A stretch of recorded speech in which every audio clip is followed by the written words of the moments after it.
So, welcome, Inbaal, to my podcast. I am so delighted that you are here today to share old secrets, older mystics of tarot, and hopefully make it less of a taboo topic, less of a scary topic for my listeners. So, welcome, Inbaal. Thank you so much for inviting me. I feel so honored.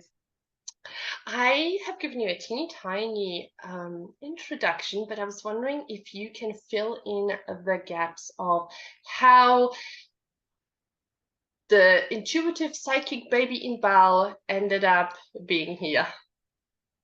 Absolutely. I think it's actually important to level the playing field and to explain that I wasn't raised in a mystical household at all. I was raised in a very regular working environment. My parents woke up at 6 a.m., went to work at 7 a.m. I was raised with one brother. Everything was very stable. We were, three houses away from my grandmother.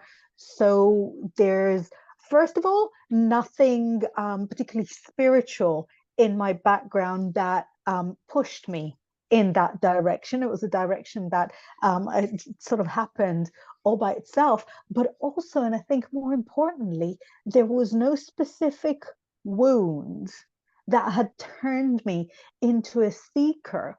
And I think there are times that people will look at our path as spiritual people and think, do you have to have had some trauma? Because, we talk very openly about our anxieties, and, you really don't have to. So I was raised in Israel on a residential street, and my dad had his business, and my mum worked in a school, and my grandmother worked in a school, and both my aunties worked in schools, and the other auntie from the other side also worked in a school. And I had three cousins, and only when I think back, I know that I had some experiences that were unusual, but they were kind of glossed over by the fact that I was a very high IQ child. So I would always know what the answer was when the teacher would ask things. And sometimes the teacher or even nursery would play games of asking us things that we couldn't know, like, what's on the back of this picture. And I'd always know that as well. And in my mind, of course, I knew the answer to the impossible things because I knew the answers to everything. So I never stopped to think that's odd or that's unusual. And it was quite a supportive environment in the sense that no one took me to one side and said, there's something a bit You're a little bit there's something special. a bit unusual. There's something a bit unusual about you because it was the high IQ that was a bit unusual, and we kind of rolled with that. So I never thought back to events in my childhood and thought, that was mystical, that was spiritual, that was extraordinary in any way. And even within my sort of allegedly Jewish background, I wasn't even particularly spiritual in that. No one in my family is very religious. So we had our feet, we were raised with our feet firmly on the ground, and I did actually have a very grounded childhood in the way that we're always like going to the desert and sleeping in sleeping bags, and on the beach with our feet in the sand. So it was a very grounded childhood, and I went through all of school regular. I did my national service in the Israeli Defense Force, again, regular. Almost everybody has to volunteer, almost everybody has to do their duty. And then the world was wide open. And then I went and traveled around Greece for a little while. And it was in Greece that I started noticing that people and things and situations were more and more out of the ordinary. And when you're in Greece, if you visit Greece, you'll see that everybody there reads something. It's natural, it's traditional, it's part of the culture. And if somebody says to you that they don't read anything, they probably do, but they're hiding it because their religious grandmother doesn't want for them to mess with tarot cards or playing cards or coffee cup, reading the coffee grounds, Mm. or doing palmistry. Everyone touches on the mystical in some or another way. And I kind of thought back to say, of course it happened in Greece because when I was very small, I was heavily into the Greek myths, like heavily. I think I've still got, yeah. Wait, let me take this out and show you a thing. Yeah, please do.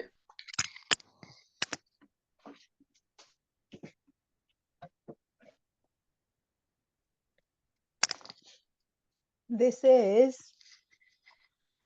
my grandmother's copy of the children's version of the Iliad and the Odyssey in Hebrew. So, Oh, oh, that's so so beautiful. this What used a to be cute my set. dad's. Yeah, she doesn't know I took it. Don't tell her. Well, let's hope she doesn't listen to my podcast or watches YouTube. I hope not. Oh, She's 95. I'm trying to see oh, what bless year it her. was printed, but I'm guessing the 40s or the 50s or something. And so I was massively into the Greek myths as And a look at child. the Can't find the artwork. year. It's incredible, the artwork. Right? Right? It's phenomenal. It's Oh, so um Greek style, like ancient Greek style. It's like the artwork that you get around the the cave sort Greek of things. jugs. Yeah, Yeah. yes, yes. Yeah, and you've got like the little map here. This is Troy, this is the River Scamander, this is the camp. Um, so that was when I was a So child. you And then still can read and understand Hebrew, which I'm yes, fascinated. absolutely. Of Oh, course, it's my mother tongue. yeah. I can read it. I can speak it. I am funnier in Hebrew than I am in English because I was there until I was 20, and I think you never lose that that essence of who you were at high school, if you know what I mean. As much But as we my sometimes want to. it's true. But all my children speak Hebrew as well to a greater or lesser extent, and that's me alone because my husband is white British. I make him Oh, I sound like a love cat this. breeds. You're a girl So after my heart because that's my kids as well. They speak Polish and it's been great, but I haven't lived there long enough. So I always say I'm not good in Polish, I'm not good in English, and my German is also up to grade 6. So it's kind of like I'm just floating. And sometimes I get them mixed up, so I start talking to the wrong person, the wrong language. So I I think that because you have the mother tongue reflexes in Polish, you can go on that journey with your children and show them how to read everything, with the I with a cross and with a little W's. And as you're reading it with them, you'll find that you re-assimilate because there was a moment when my firstborn came and I started trying to sing her songs in Hebrew, but I couldn't remember all of them. And also, I hadn't heard children's songs in Hebrew for about 15 years. So I would cry and sing because my brain made some connections. connection. I'm not even entirely sure what it was about, but I was like, okay, push through it, push, mama. And now they all speak it, and two of them now take Zoom Hebrew lessons. Oh, wow. So they read and write as well. But that was like my lockdown project. As soon as they were sent home to study, I was like, okay, everybody, welcome to Mama School. First lesson, Hebrew. Start with the letter Aleph. Second lesson, 10 a.m. Holocaust. Because I feel like the school doesn't cover it enough. No. So as a little girl, instead of appreciating what I already have, and obviously Hebrew is a very mystical language, and right now, sort of fast forward to modern day, in a lot of magical spaces, having Hebrew as a first language is such a valued commodity because when people say take a magical name in Hebrew, they want to know how to pronounce it. I can pronounce it for you.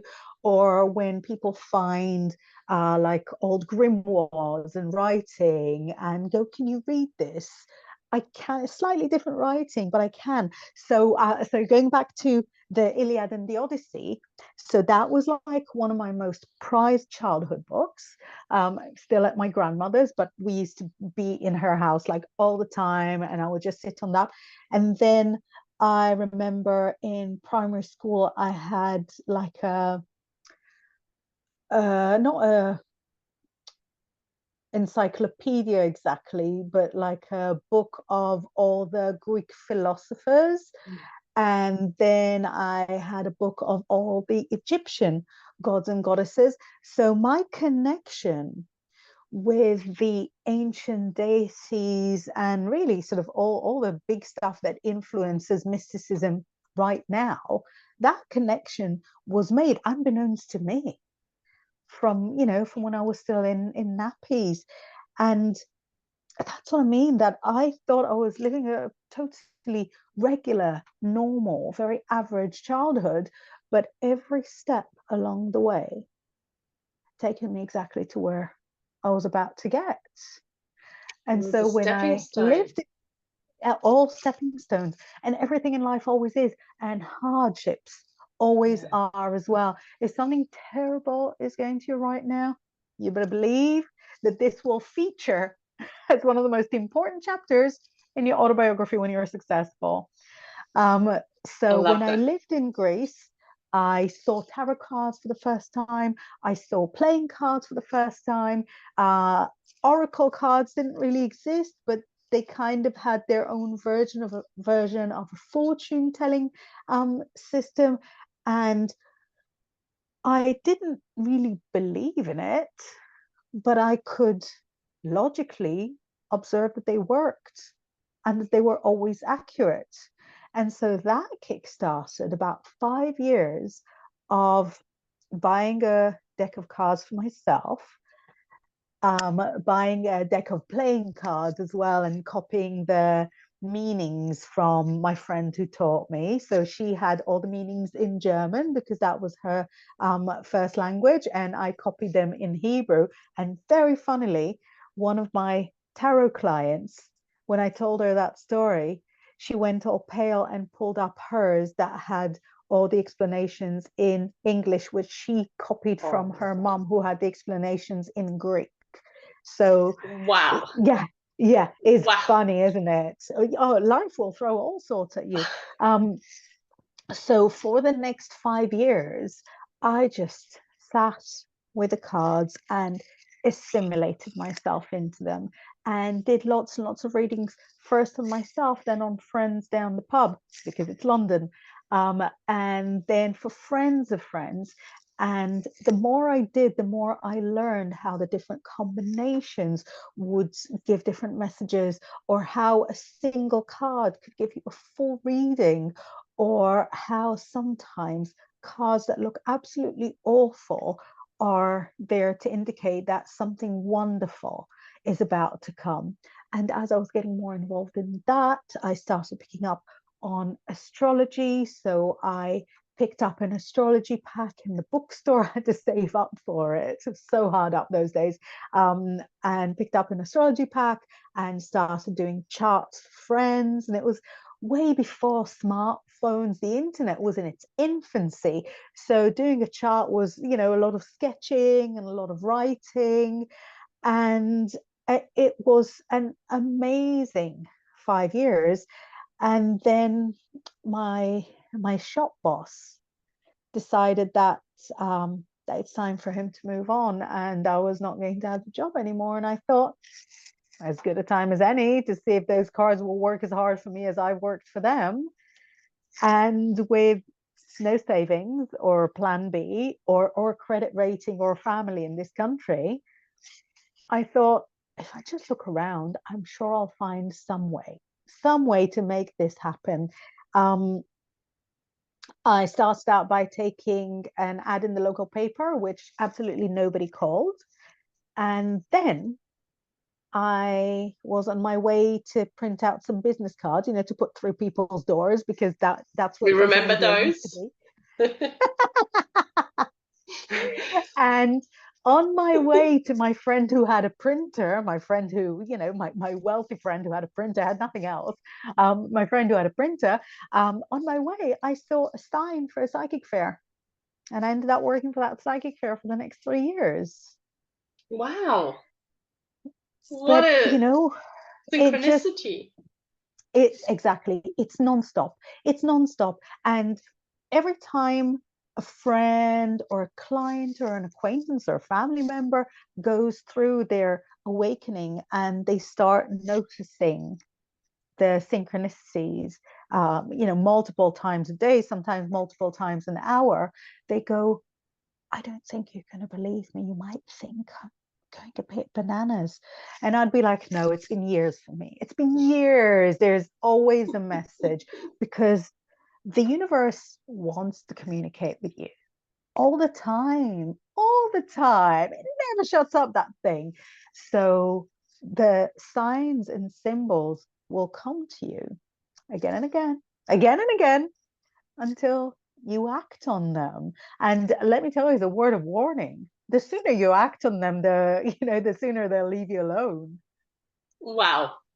Well, I mean, I feel like, okay, I want to take this conversation to talking to the universe because I've been talking about it a little bit and I'm so fascinated with what you have to say. But I know for my audience who has a bit of hesitation around tarot, which is it's kind of interesting because I did tarot and they don't mind me doing tarot, but they feel a little bit apprehensive trying it themselves. And Inbaal, to be honest with you, I don't know what the fear is. I mean, have you heard of this fear of tarot?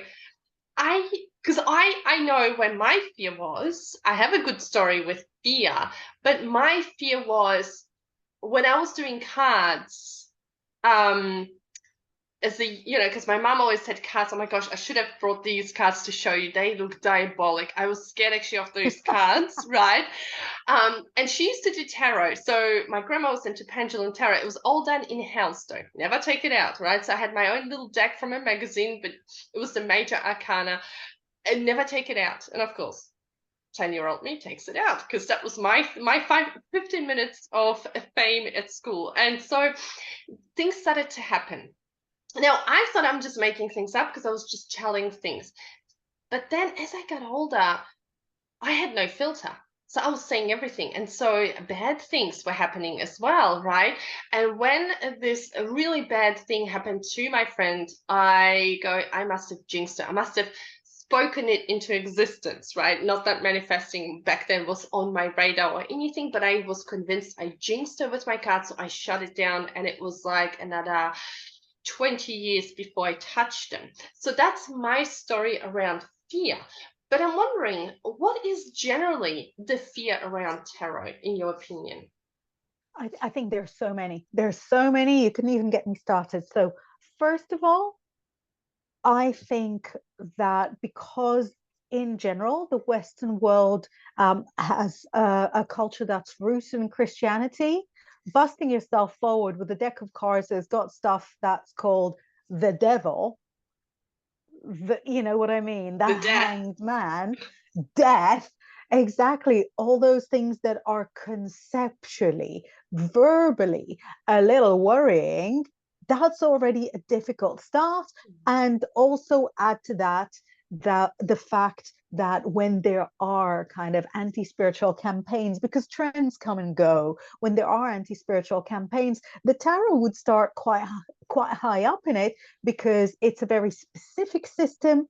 It doesn't belong to any religions. It only belongs to an alternative spiritual path. And it is then taken as a symbol. Unlike, for example, angels that belong to all the cultures, or unlike crystals that belong to the earth. So the tarot would be the star of the fear mongering campaigns. But I think for people receiving readings, they know that the tarot is a very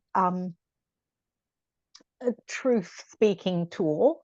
that will tell you if your partner's cheating on you and if you're not going to pass the test.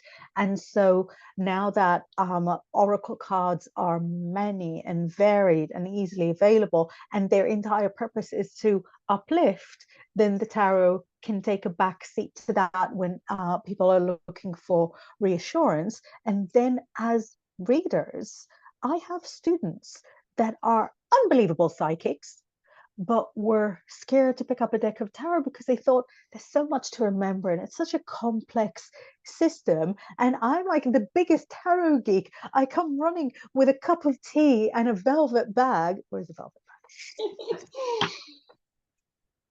I come running with a cup of tea and a velvet bag going, sit down. No, this is not complicated. It's actually a very tidy, a very neat system. And you don't actually have to remember anything. If you find a deck that you resonate with the artwork, the answers are right there. So I've always loved the Thoth deck. The Thoth deck was created by Crowley, I think more Wow, than that's 100 beautiful. So years is ago. that your favorite deck that you use? It's my favorite deck. It's not just my favorite deck, it's like my favorite thing. Oh, If I had to run out of the house with just one thing apart from my children and my husband, this would be it. It's my favorite thing, it's my longest friend, it's my most loyal friend. This deck, well, not this very deck, it'll be like 5 6 decks ago, because hands are disgusting and you just have to get a new deck every couple of years. But this artwork told me when my first love cheated on me. That's a good friend. wow. That's a good friend, Kasia. So I think there are so many reasons why not to go for the tarot, but I think all of those reasons fall by the wayside when you really open your mind to how powerful and how all encompassing the tarot is as a system, because the tarot literally covers every eventuality in life. So, for those who don't know the tarot at all, the structure of it is the major arcana, which are the 22 big, big top billing cards that have favorites such as the Emperor and the Star and the Universe, also known as the World. The variation in names is for a whole other topic. I actually have a mini course, a teeny tiny course about the variation in names for those of you that I need to, saw that. figure out how to switch Love it. it. That's for people that struggle with the switch, because once you can read one deck of tarot, I promise you can read all of them. But some people just need to be taken by the hand and shown exactly how, because it's not obvious if if nobody's opened the door for you. So you've got your major arcana, and the major arcana cards follow a path of a full physical life and a spiritual life. So the major arcana starts with number 0, the My Fool, and favorite. that's you That's my like it. favorite card. The Fool is my favorite.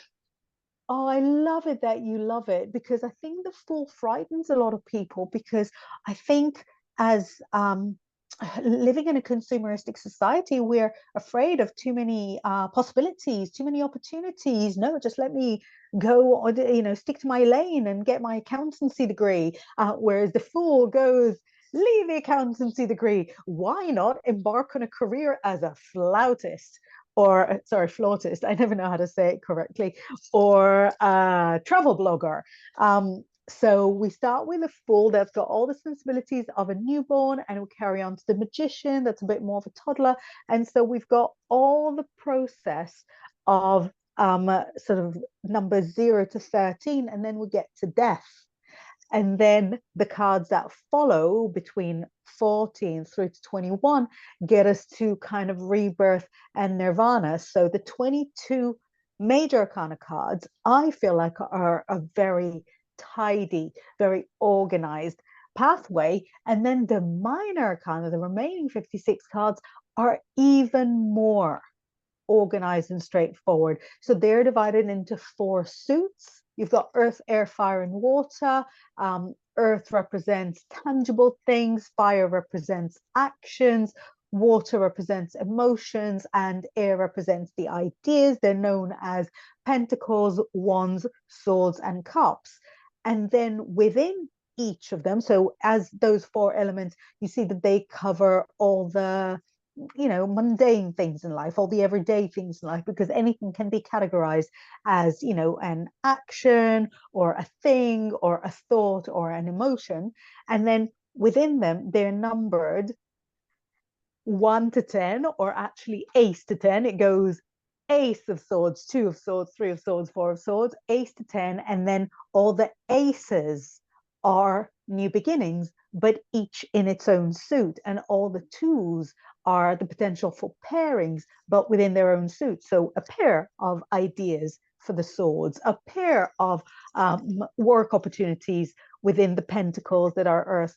And then, so we've got ace to 10, and then within each of them, we've got, and that's a little different in different decks. So I've got in the Thoth, a prince, a princess, knight, and a king, I want to say. No, that's incorrect. Sorry. That's the Rider-Waite Smith has a page, a knight, a king, and a queen. That's what I have in mind. Mm-hmm. Yeah. Do you not have the knight? Do you have maybe the prince, princess, but not the knight? There is a knight. Sorry, there's a knight, but there's no king. So we've got prince, princess, queen, and knight, which sounds a little bit uneven, but it's actually the more feminist of the styles, because that's got like 2 boys, 2 girls. And then the page or the prince is like the younger, more carefree version. The princess, no, sorry, really embarrassed myself. The page or the princess, yeah, the younger version. And then the knight and the king are totally swapped over, because the knight is not the knight. The knight of Rider-Waite Smith is the prince in yours.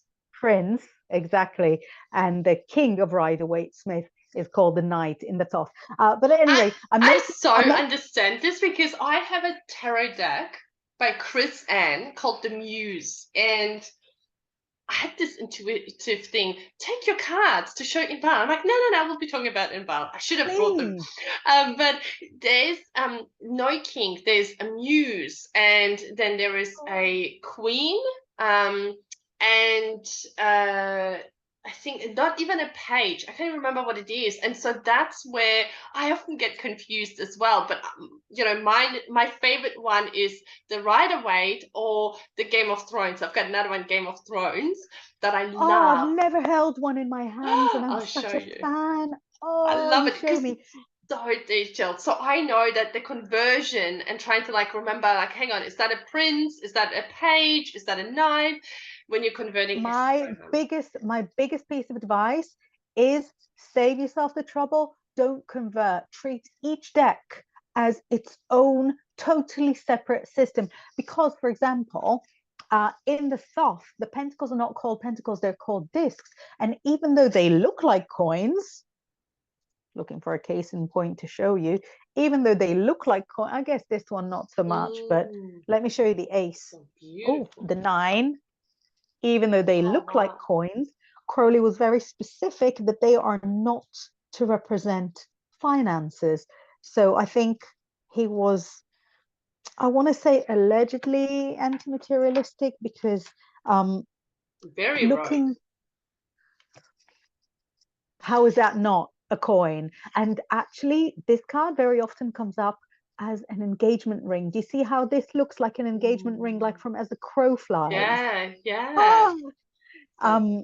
But yeah, I say Crowley anti-materialistic, but I think now we look back at those, white men who were at liberty to create whatever they wanted because they came from wealth. So, of course, I'm very thankful for their contribution to the occult, but we also can't really sort of separate that from a certain element of mainstream upbringing, from a certain element of observing things through the male lens. And even though I love a traditional tarot deck, an old tarot deck, there are now so many independent creators that bring the voice of different backgrounds, that bring the voice from a female perspective, from a non-binary perspective. So now there's really a deck for everyone. I think there's actually literally a deck for everyone, because every artist I know has created their own deck. So, you know, however So many wonderful. billion people, there's literally one for everyone. But I think for people that are fearful of how complex the tarot is, I honestly think we did a terrible job of making it sound like it's not chaotic. But if you just, you know, switch off the podcast for a minute and look at it yourself, and you'll see that it makes great sense. And what I find really satisfying with any tarot deck, even with the one that I know through and through, is to lay it on I was going to say the table, but actually the floor, you know, lay it on the big table, because you'll need a lot of space, and put them in a grid of all four suits and lay them out, you know, starting with the ace up to the 10. And then you'll be able to see the progression of each suit. And you'll be able to see the similarities between all the aces, the similarities between all the twos, and how they fit well on the tree of life, on the Kabbalistic tree of life, which is really at the heart of the system and at the heart of the kind of research and consolidation of Golden Dawn and Rosicrucian occult knowledge of, I want to say, the end of the 19th century, whenever that was. So even though the tarot is older than that, the first mention we have of the tarot is in a book from 1444. So it is much older than that. But the tarot that we hold in our hand today is a culmination of occult studies of generations, and some concepts might have been slightly superimposed or shoehorned onto it, but that's okay, because it works as a system. But you don't even have to be involved in the entire process. If you're a creatively minded person, you can just read from the pictures. You ask yourself a question. Let's go with, you know, is my house right for me, or should I move? And you pull out a card and you tell me, what does it look like? What Does is it look like that? you're overthinking? It's a three of swords. Oh, Three of Swords. Yeah, so instead Yeah. of the heart in the middle, we've got that rose in the middle, but the rose runs through all the early swords in it. Sorry, I should have been slightly better prepared. No, this is Um, amazing. oh, no, You're you doing an have amazing. no idea how much. So this is the Five of Swords. So I haven't found like the others in yet. And this is the petals of the rose scattered around when it was, you know, taken fully to pieces. Let me try and find some more swords to show. So there's a lot of kind of secret progression going on from card to card within the thought, a little similarly to the Mythical deck. Do you know the Mythical deck by, I want to say, Liz Green? No. It's one of the like older, more traditional decks, and it's about the Greek myths, obviously. And each suit tells the story of a different myth from the Greek myths, and how that managed to get, you know, to get encapsulated in the mythic deck is really extraordinary. So yeah, here we've got the Four They're of Swords. So beautiful here they're pictures, wonderful, and graphics. honestly, the swords are like the most rubbish ones of them. Not because they're not because the aesthetic isn't incredible, but because they're very depressing. But here, see, we've got another like thousand petaled lotus. Yeah. You want to I see feel like beauty, this let me deck show you. is really like your secret sort of cards. Like if you had them lying out and any other tarot reader would come, I mean, they would have to be really knowledgeable to decode your tarot. I feel like this is what the beauty about the non-traditional, or not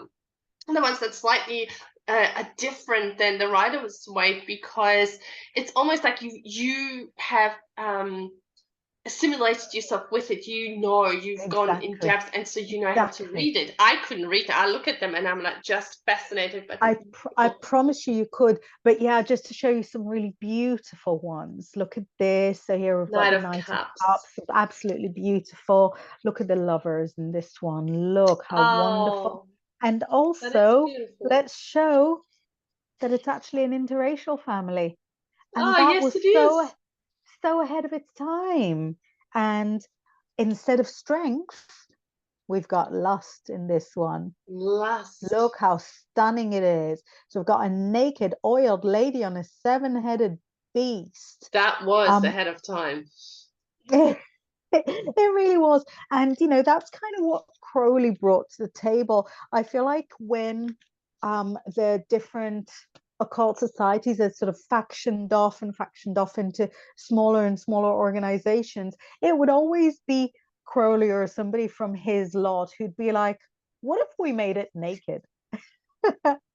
Let's push the But boundaries. Let's be rogue. it pushed the boundaries again. It pushed the boundaries from a place of privilege. It pushed the boundaries in a world where he very likely couldn't have just lost everything, but it's still undeniable work. And Crowley's books, for example. Sorry, I keep pulling things from behind me. Oh, I love it. Look See, at this is why a good setup and background is so good. And of course, it. if you're listening to this on a podcast, please go and watch the YouTube video where you will see all of what Inbal is showing us. Right, so I'm holding in my hand 777, which is Crowley's basically book of charts. And here we've got like indexes coming out of our ears, different explanations, showing you the pages now with the I Ching, which is a Chinese system of fortune telling. There's a lot of Hebrew writing here, there's a lot of Arabic writing here. So Greek as well. We've got dealing with the angels, dealing with demons. So all those charts distill such an unbelievable amount of work, It's and fascinating. really, it's fascinating, and it's not just ahead of its time, but it's also in other ways a product of its time, because I can't imagine anyone in this life, in the world we live in now, that could just dedicate their lives to the study of occult. Because Mm, even people no that have kidding. independent wealth want to accumulate a bit more independent wealth. And this single mindedness in pursuing and improving what was known around the mystical at the time, I think that's just admirable. Sorry, I saw another card that I was dying to show you, and that's called the Aeon. But oh, there we go. The Aeon, which is Crowley's version of temperance. Oh, But I see, don't this want to is what draw I faith. mean. Like, unless I was, you know, uh, shown the signs and symbols of your tarot, just looking at it, I would not have guessed that's temperance. Of course, looking at the number, that would give it Now, away, right? yeah, but also look at the pouring. The pouring Oh, is yes, still there is there. pouring. Yes. We don't have the feet in and out of the water, but we do have um, this side that's watery, this side that's fiery. So here it more shows us alchemy, but alchemy is only symbolic. So what it also shows us is the fire and water creating steam, and we've got little arrows going up the shoulders Mm. of the figure, and the figure again is of two different Two. ethnicities. Yes. So we've got the water. The water creates rainbows and then comes pouring down. So it's also showing us nature, because nature and the supernatural are not opposites. They're one and the same. I once listened to a lecture from a lady who said, she was American, so it was so much better in her voice. But she said that if anyone asks her whether what she does is supernatural, she says she calls it the super duper natural. It's Super natural. duper. Exactly. It's natural, but it's super duper. It's a little bit extra. So, Inbal, I want to ask you something because you've mentioned the word system referring to tarot. And I know that sometimes I get asked the question, how does this tarot actually work? That, like, how do you get the cards that actually, how do the cards know what your future is? How do we make that connection? For me, the best explanation I can give is that I see tarot as my guides are playing charades or Pictionary with me, and they're showing me these pictures to kind of go like, okay, here's the thing, because we are connected. So I always in a session connect with the energy of the client and my guides. We create the triangle, and then they are like showing me, here's the card, and that's how it works. But how would you describe tarot? And I know you I have guides, very special guides, too, at least that I know are very I special. I've got an almost identical way to explain it that you do. I just think that it's my higher beings and the client's higher beings having a conversation via the tarot. So I don't think it's a triangle. I think there's 5 points to it, Mhm. because yes, I agree. It's exactly like Pictionary, or like, some sort of give us a clue that the card is placed in front of me by, by coincidence. That's not a coincidence at all, which will then furnish me with the right words to say to the person to empower them to take the right action for themselves. So in all that, I think a lot of readers would see it the same way. Where I feel I differ a little bit is that I really believe, and don't judge me for this, but I really believe that the tarot has its own intelligence. And Mm. even though I believe that my higher beings and your higher beings are very real, and they're the ones that get to have the conversation, I feel that the tarot is also there to offer possible solutions and to assume what the person's next step would be. I believe that the tarot is not just a tool of divination for reading, but I feel like it's a magical tool as well, something that can influence the future. And in the same way that, say, if I read a crystal ball, I feel like the crystal ball doesn't actually have the answers, but it's kind of like an antenna to something that does. I feel like the tarot is there as well. Like the tarot's got its own guides, and they're all kind of chatting up top. I haven't really Love that. evolved the theory, because unfortunately spirit guides just not my is not my forte. I don't exactly understand how it works, because I am self-taught, and so the initial, I guess, meditations for meeting whoever is there, I only got those kind of drip fed, because I would be sitting, say, in a Wiccan ritual, doing a totally different meditation, and then somebody would bust themselves out of the blue, and and here we go, a guide. Hi. Um, Hi, nice. so, hey, great to meet you. Um, so I don't exactly have an explanation about what would be the spirit of the tarot, or what the scope of its abilities are. Um, I don't know exactly how it works, but I just have a big body of anecdotal evidence to That it show does. that it does. It's been years now. It's goodness me, how old am I? It's been 29 years Well, that you I've were on the been. Big Brother. So, that's not a Big good Brother way. UK, yeah. The I fact that was I remember the Big Brother, that's already aging me. I think it came to Australia a lot after, when it was barely even a thing in the UK anymore. But I was on Big Brother, Little Brother in which was kind of, what do you call it? Like a fanzine show, but it was before fanzine shows existed. So that kind of created the template for a fanzine show, which was, on proper terrestrial television. Who remembers terrestrial television now?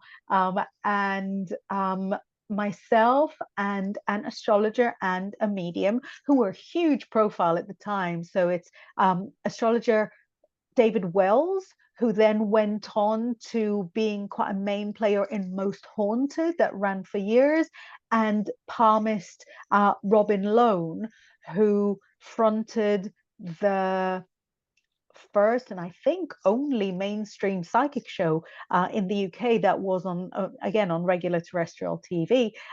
So I really felt at the time, and I still kind of feel it, that they were, kind of middle-aged men, and at the time I was like, a 20-something-year-old woman, and I really think they stuck me in between the two of them to look cute and to be adorable, but I won it. So every week, the boys were super gracious about it. Super, super, super gracious. I think it's a beautiful thing in the community that we're really able to support each other and to feel like every little victory in front of the public of normals is a victory for us all. Every week we had to predict who would be evicted, and it was myself, David, Robin, and a pensioner in a nursing home that used to watch the show all the time. So we had kind of a leaderboard, and the pensioner won. So so she had like the maximum points, and then it was me, so I was the top of the psychics, and then David and Robin both came together like 1 point behind me. So it was, first of all, of course, an unbelievable experience, but it also was a very valuable, valuable lesson that when I deal with press stuff and fluffy stuff, it doesn't really matter that much. So I got one wrong, and I was devastated for a whole day. And I had to spend that evening for some prearranged stuff with my ex-partner. And he said to me in front of people, yeah, I got stuff wrong, not in front of 12 million people. And it really smarted. But I walked away from it. So I was devastated for about 24 hours, but I walked away from it thinking, what difference does it make? As long as I get stuff right for my clients, as long as I can see whether you'll conceive naturally, or whether it's really important that you start getting treatment right now. If I can see if your house sale will go through or not, if I can see whether it'll be great for you to do that course of studies or not, that is important, and that just works. And quite honestly, the fun stuff, the fluffy stuff is all good and well, but even with making that one mistake in front of 12 million people, I still got 8 out of the 9 predictions accurate. That's more than what the weather girl on our local channel gets right. Yeah, and And she's a scientist. yeah, she's the analytical mind, right? To get at this information. I am so grateful to you for sharing this, Inbal, because I know I have amongst my listeners aspiring psychics, mediums, tarot readers, healers, and the biggest fear when I teach psychic development is, what if I get it wrong? Like, what if I make a fool of myself? So for you to share this, that it's not a biggie, right? Like, Thank so you. we're human at the end, and We're sometimes we get we're things human. wrong, We're human. right? And I tell you, I make a joke of the weather girl, but when my mom was sick with cancer, she got sent home by the consultant 2 or 3 times. That's a mistake. Yeah, That is right. a mistake. For me to say, oh, this guy is going to be evicted today and not that guy, that's all right. That, those things happen. And also, and what I say to students is that if you get something that appears to be wrong, that's still very likely the message that the person had to hear at that time. And I've Mm, got an example. So I don't have a lot of readings because I think the more you do this, the less you need this. So I had quite a lot of readings when I was trying to conceive because my conception journey was, really a shambles. So I had a lot of readings because I needed support then. And then, would only have sort of the odd mini reading from people that I very much trusted, from close friends. And about a year ago, gosh, it must be exactly a year ago, I bought two questions from my friend. And two questions were, um, first of all, will I get the job with production company D? It was like a one off. I only gave him the initial. And will I be able to move my son, Ludo, Polish name, would I be able to move my son to the same school as his siblings? Because there's been like a ridiculous red tape. British, exactly. And he gave me no for both of them. No, you won't get the job. No, you won't get to move your son. First of all, about my son, who at the time was in real turmoil as a 5 year old. Was he four? He was still four, not understanding why he had to go to one setting on a morning and his siblings had to go to another. It was very confusing for him. He felt like he was excluded from the family. It was dreadful. So when I had that no, I doubled up my efforts in moving him. I became the rain man. I got my husband to read out a prepared message for the teacher that was teaching one of my other sons that would then trigger an internal investigation within the school, which then constituted my main piece of evidence when I got an appeal, which I won.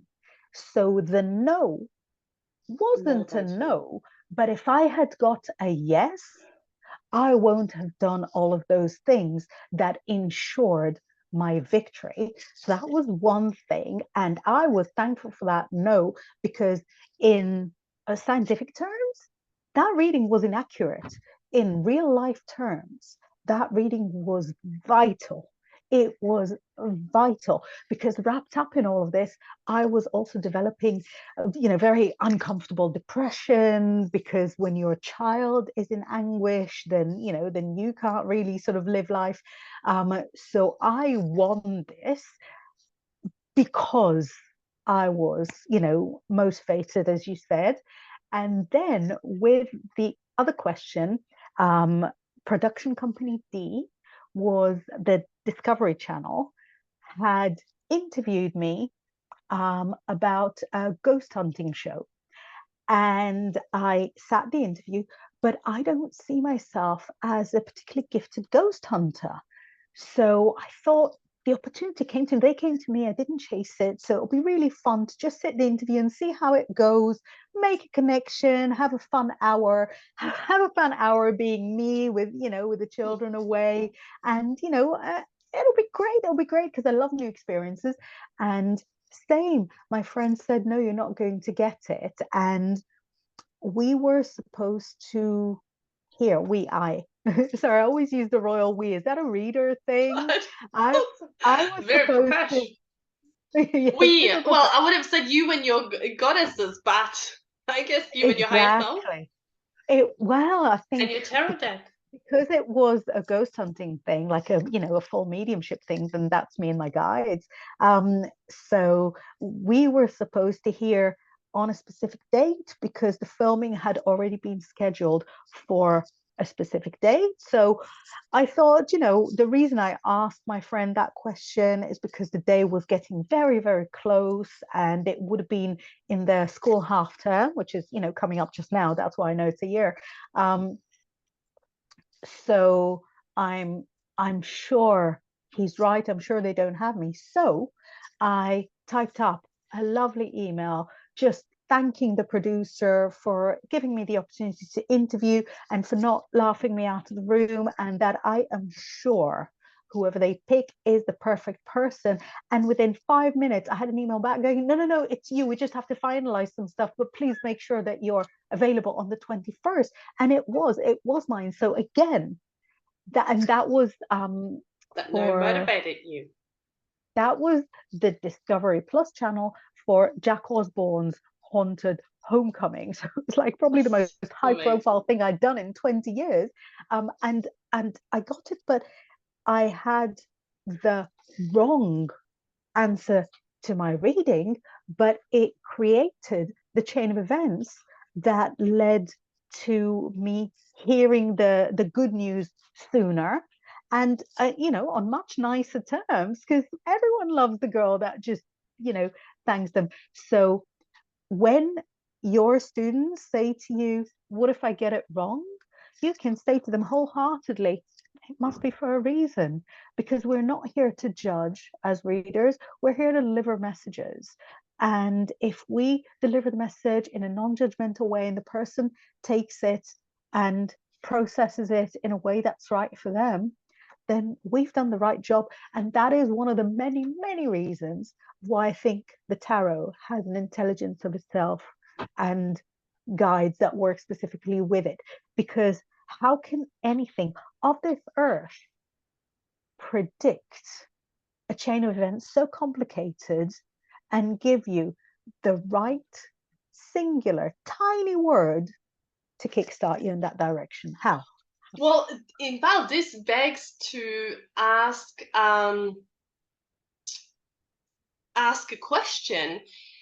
Um, is our future, according to your experience, set in stone so that a tarot reader like yourself, like myself, can read? And if someone says, am I going to get pregnant this year? And the answer is yes. And we can say sometimes even in the next 4 months or 5 months or whatever. And then let's say it doesn't happen, or like you received a no, and there was no, perhaps, I don't know, explanation around it. It's a no, but it's a no if you do nothing. But it's a yes if you say. Exactly. So how do we, as tarot readers, I guess, explain to people, well, is our future set in stone or not? Can we I really don't predict? think I don't think the future is set in stone at all. I think everyone is at absolute liberty to create whatever future they want. If I thought the future was set in stone, I would stop right now, not just from not being able to help, but from finding it so profoundly upsetting on a personal level, because I created my future in a way that was entirely impossible. How I found my way from Haifa in Israel to Yorkshire in England, working as a full-time tarot reader and interviewing on your lovely podcast, I don't know that anyone could have set that future in stone for me. I was supposed to be an accountant or a doctor. So I don't believe the future is set in stone at all. I think every life is created from a mosaic of decisions that we make and actions that we take and opportunities that we say yes to. And where the tarot can help you in a very no nonsense way is in showing you what would happen if you take that way and what would happen if you take the other way. And I love that about the tarot. And my favorite way to use the tarot is not in big, complicated spreads, but in a two card question. So, for example, should I have an early night tonight or no? Right. So, should I have an early night tonight? The Tower.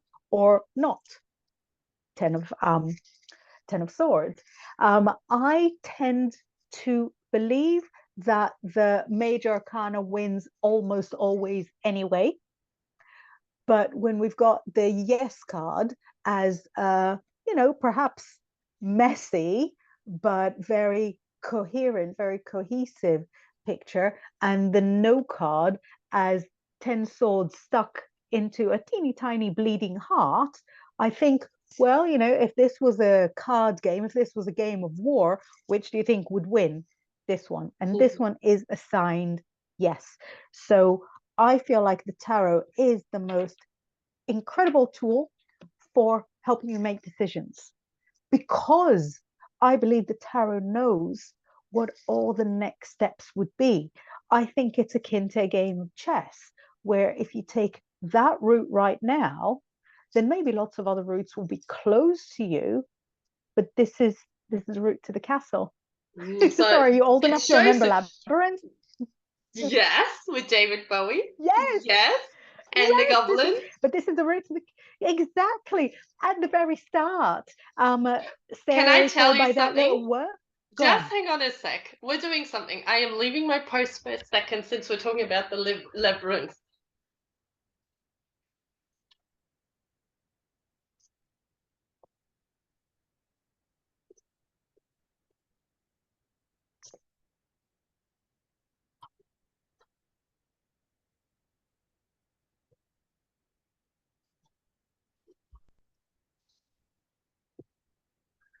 So unprofessional, but I have to show you this because if anyone will appreciate it, it's you. Oh, wow. Yeah, the labyrinth. I heard that it existed, but I've never seen I more was than a couple of gifted cards. it, yeah, by a friend. And this is what I mean with the mystical cards, because I mean, sticks, okay, we can understand that. But then we have like, oh my God, King of Feathers, because we have Oh, feathers. We have oh, feathers. We have, oh, my favorite, the Fool. yeah, there she goes. There she goes. And we have, where are they? See, I'm not prepared, but there's all these sticks. And we have here pots. Oh, Pots. I wow. have to tell you though, Inbal, I have not done a reading for anyone yet with these cards because I feel like I need to take a deep dive into it. And then we have the feathers, the swords. Beautiful. I love that you show the feathers and the owl, because look what we have here. All Oh the owls. my God, look at this collection of elves. I love it. Actually, where I've got my phone parks to film this is a coaster holder of owl Oh, coasters. And I think it's just really important to say to anyone watching this, we didn't plan any of this. no, no, This is not some faux mystical thing. scripted. But at the start of the labyrinth, Sarah asks the right way, and the worm sends her that away, and she's starting her path to the castle. And he says to himself as she leaves, it's a good thing she went that way, because if she'd gone this way, she'd have got straight to the castle. Would have been a short movie. Very short, right? This is what it is. So I really believe personally that tarot helps you to align yourself with the most ideal timeline for you, with the most ideal path. So if you want, like you wanted your son to get into that school and you got to know, maybe a yes, like you said, would have meant, well, I can kick back, sit back, and it will just happen, right? But you had to go what I call through a bridge of episodes. Things had to happen in order Yeah. for your son to get to that school, and these things probably helped you to expand, grow, learn something about yourself. Perhaps you realize how strong you are, tenacious you are, maybe outspoken, it right? made me feel invincible. And Yeah. I'm actually just understanding that in the same breath we're talking about my boy Ludo, and I said Polish name, but also Ludo is one of the main players in the labyrinth. Oh, the synchronicities, of course it is. I love that. As synchronicities, this is so amazing. You've left me now like, oh, blah. I don't even know where to go from this because even though my episodes are never scripted, I like to just kind of, I've got two things that I like to follow, but this was such a beautiful conversation that I feel like, well, is there anything that I didn't ask that you want me to ask, that you wanted Do you to? know, I really think that a conversation about the tarot can easily take 38 years. There's always something more to say about it. There's always something more to see in it. You know, when people say that, people that only ever read the Bible and every time they read it, they discover something new in it. I feel the same about the tarot. And sometimes I'll pull out a card and go, wow, I never noticed that little detail. I wonder what it means. And sometimes I'll pause in the middle of a reading just trying to figure out what the message is. And, it's usually right. Even when I was teaching the Thoth Tarot in a one-on-one setting, the lady who I was teaching had pointed out something to me that I hadn't realized. It wasn't this card. And I think there's something that looks like an inscription on this teeny tiny door, but there's no It's way to magnificent see it. card. The only way to see it was to take a phone picture of it and increase it, Magnify because it. obviously the originals of this were this big, so there's a Yeah. lot of detail. And sometimes you get like pictures online of the originals, and even though they're small, the detail really Yes. jumps, whereas these are probably reprints of reprints. But I feel like And you had to be ready to see that as well. And that's why it was very pointed much out to you so, and you noticed it, So it is very very much much like a so. rabbit hole, isn't it? Each card that takes us in each and card each card and I know that we're kind of talking about the Thoth in superlatives, but I have to give the Rider-Waite Smith its dues, because I always think back to when I was young and cocky reader and loved my Thoth deck, and not a lot of people could read the Thoth deck, or not a lot of people could read the Thoth deck to the same level of accuracy as me. And I used to teach from the Rider-Waite Smith deck because obviously it was more universal. And I would then, in my young, proud mind, regard the Rider-Waite Smith as a very pedestrian, basic deck. And that is ridiculous, because it also has so many layers to it. And slowly working through my students' experiences of the Rider-Waite Smith, I was able to see things from different angles, so that we would bring up all sorts of impossible interpretations to combinations that worked 100% fine in reality. And actually, there are a few things in the Rider-Waite Smith that are almost extinct now in newer decks. For example, the very neutral faces, where you have to use your own psychic vision to mm, see whether the person is happy or disappointed or angry, because they've all got more or less the same expressions, except for, like, the Nine of Cups and stuff.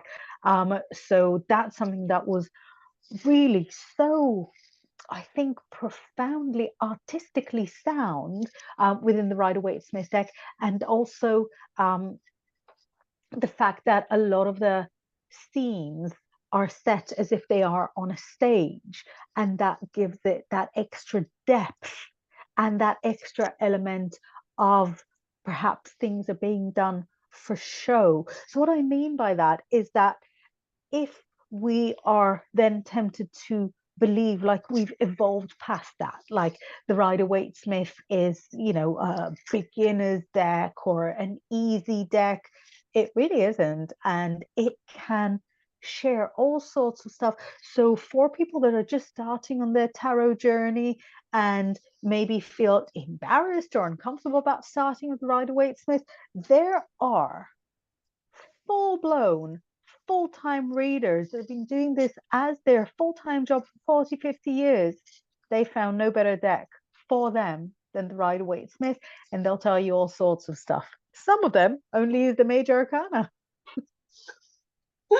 That's how it started. I know. Yeah. It is a beautiful. I mean, I love my Rider-Waite tarot, and I never actually. I received this from a beautiful friend as well, and before that, I like. It's not the kind of tarot deck I would gravitate towards at a shop and go like, oh, that's for me. But I have to say, I do love it because it has just enough detail, but at the same time, it doesn't feel like it's locking me in into this card only ever means this. Inbal, I am so aware of your time with me, and I know it's later where you are than here, but gosh, I will have to bring you back because there's a million other questions that I want to ask you.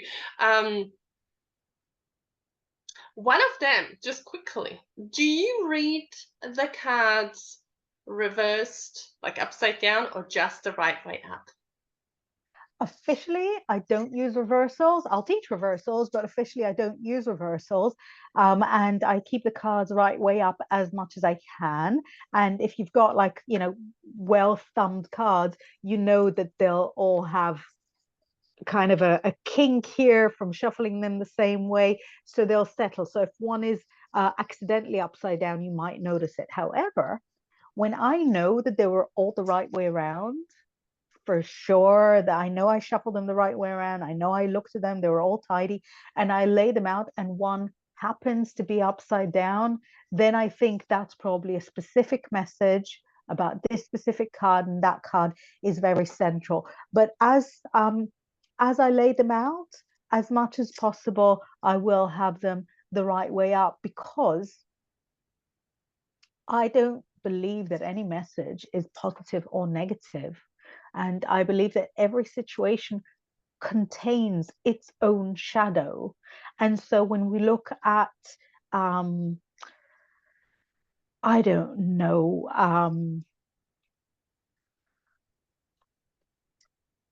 wealth and materialism, they're the same thing. It's up to you what you end up doing with it.